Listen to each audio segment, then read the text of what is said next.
Punya kebiasaan boros itu cukup merugikan. Gimana enggak coba? Kalau habis gajian, duit bisa langsung habis gitu aja, dan parahnya nggak tahu uang itu kemana alurnya.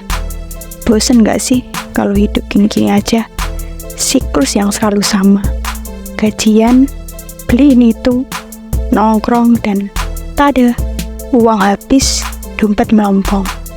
Nah, kalau kalian saat ini ada di fase tersebut, tonton terus video ini, karena aku akan bagi-bagi tips rahasia tentang cara mengubah kebiasaan boros yang cukup efektif. Diam-diam aja ya. Gimana ya ngomongnya? Aku tahu kok kalau mencatat pengeluaran itu kayak tugas rumah yang bikin males banget. Apalagi kalau kita adalah orang yang tidak suka ribet dan menyusahkan diri. Tapi jangan berpikir kalau ini akan jadi beban dulu dong. Kalian wajib tahu kalau sebenarnya cara ini itu cukup ampuh untuk mengetahui kemana uang itu pergi. Mulai dari beli permen, snack, kopi, jajanan, makanan, dan lain sebagainya. Pokoknya usahakan untuk mencatat semuanya. Kalau tidak memungkinkan membuat catatan di buku, kamu bisa mencatatnya menggunakan ponsel. Kalau misal aku lebih memilih ponsel sih, karena itu lebih praktis. Kita memang berada di fase menyukai sesuatu hal yang berbau praktis, kayak misalnya GoFood ini. Tapi, kalau dipikir-pikir, GoFood terus itu mahal loh. Kan aplikasi itu juga nggak setiap hari nyediain promo buat pelanggannya. Bahkan berdasarkan pengalamanku, beli di GoFood itu nggak selalu murah. Apalagi kalau jarak restoran dan posisi kita itu jauh. Kalau patungan sama orang lain, bisa tuh lebih hemat. Tapi kalau pribadi alias beli sendiri, dijamin uang kalian pasti mudah ludes. Untuk itu, kamu bisa cobain belajar masak. Nggak usah deh ala-ala chef luar negeri yang bikin makanan-makanan dengan resep berat. Yang penting itu di lidah kalian enak, kalian doyan, dan tentunya bisa hemat buat makan. Prinsip masak sendiri itu gini, lebih sehat, lebih murah, dan lebih bisa nyesuaiin selera. Nah lo, siapa yang nyobain belajar masak? Ayolah hitung-hitung belajar jadi ibu rumah tangga atau bapak rumah tangga yang bantu istri masak. Semangat! Halo warga plus 62, apakah kalian siap untuk berburu diskon?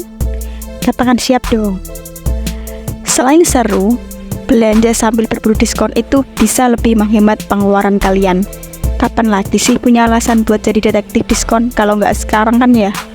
Selain berburu secara langsung, mencari diskon ini bisa kalian lakukan melalui aplikasi favorit. Percaya deh, rasa puas membeli barang sekaligus mendapatkan diskon itu kayak dapat award. Kalian mau nyoba? Tadi udah buat catatan pengeluaran. Sekarang kamu juga wajib memiliki rencana keuangan. Kalian tuh pernah berpikir gini gak sih? What? Rencana keuangan? Bukannya itu hanya untuk CEO atau bos-bos ya? Kalau pernah berpikir gitu, kita sama.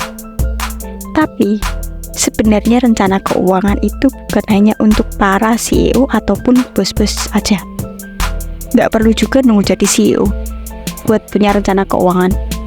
Silahkan belajar secara otodidak atau melalui konten untuk bisa buat budget yang sederhana aja. Dan buatnya itu untuk waktu 1 bulan aja. Jangan langsung beberapa bulan, karena itu pasti bisa membuat kalian tidak konsisten dan tulisan itu ya hanya sekedar tulisan belaka.